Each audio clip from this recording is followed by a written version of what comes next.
Hey everyone, welcome to my weekly messages on Jelaila Star. Today the topic is the Galactic Superwave. But before we get to that, I wanted to just address something that was continuing since the last two messages that I put out.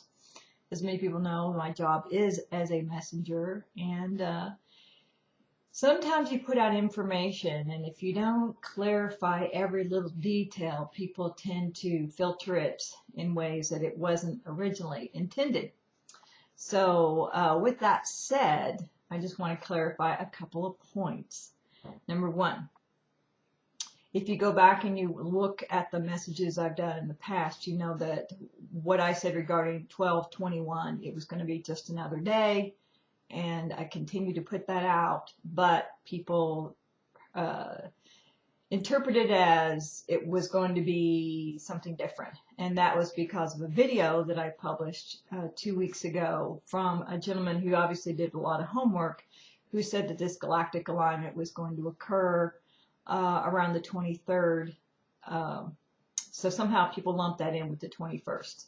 The other thing is that people believed that that we were stating that there was going to be 3 days of darkness around that time. And if you go back and you read the previous message, it says that when I asked, I did not get a clear yes that there would be 3 days of darkness. I also didn't get a clear yes that it would even be 3 days if there were any. It could be a matter of hours.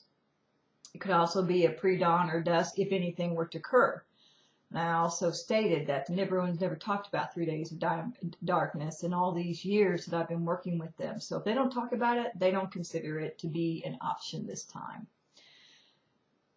But, and then the other thing was when I referenced the book, The Millennium Prophecy, I have learned as a messenger who has to put pieces together that a lot of times the pieces are in different places and you have to sift and sort through all the stuff that's surrounding them to get that piece out. So you just kind of disregard the rest. In that book, it was referenced because it gives a great example or explanation of Nibiru's orbit and her ring nodes and how they affect Earth at different times of the year as she's inbound. But many people also took the rest of that book as us also referencing that, which it was a very doom and gloom scenario. And so they were very upset that we were now changing our story.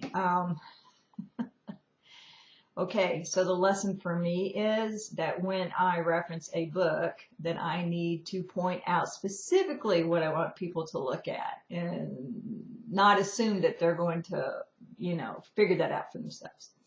So it's been a good learning experience for me about being clear about the details. And that is something I've been taught many, many times. I've been reminded many, many times about the details are going to kill you if you don't be careful.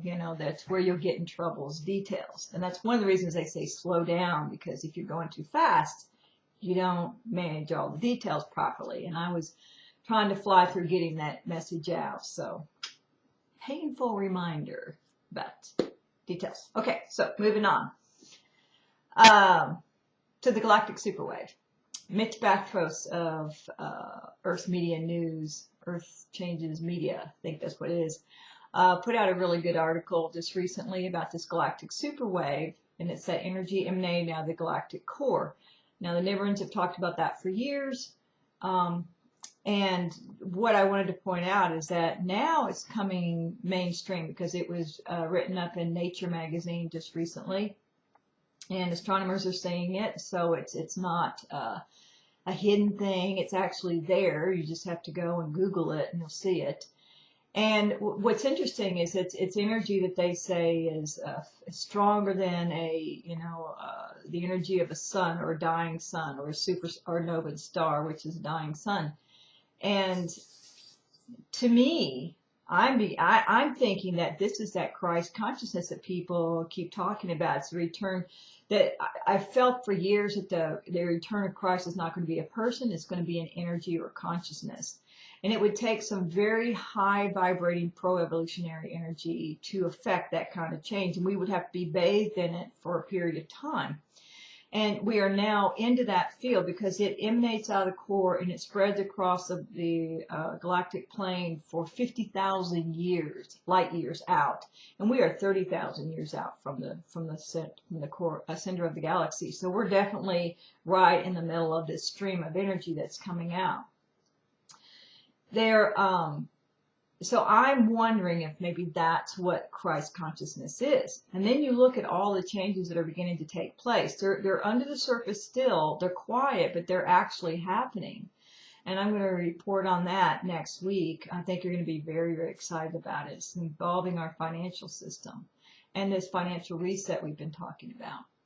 So it seems that things are shifting, and they're shifting very quickly. One thing on a personal front that I've noticed is that any clearing I didn't get done before 12/21 is coming very hard now. It's like, whew, you know, it's tough. But I kind of anticipated that. It's like we're being squeezed like a lemon. It's being squeezed out of us, because if we're bathed in this high vibrating energy and we're vibrating a lower energy, it's going to certainly impact us and cause us to try to expel whatever we need to in order to come into balance with this new energy. So if you're feeling that, hey, you're not alone. And it's really great to be able to share our experiences so that we don't feel like we're the only one going through this. So I guess that's it for today. And guys, I'm still going to be around for a while. Obviously, my job is not over yet. So I'm still going to be doing counseling. I'm still going to be offering, 2-day retreats here at my house. So, it's onward and upward. Things are changing. It's a great time to be alive. And even though we're all stressed financially, we're all, struggling, I think we're near the end of this. And just don't give up hope. It's going to get better every day. Take care. Bye.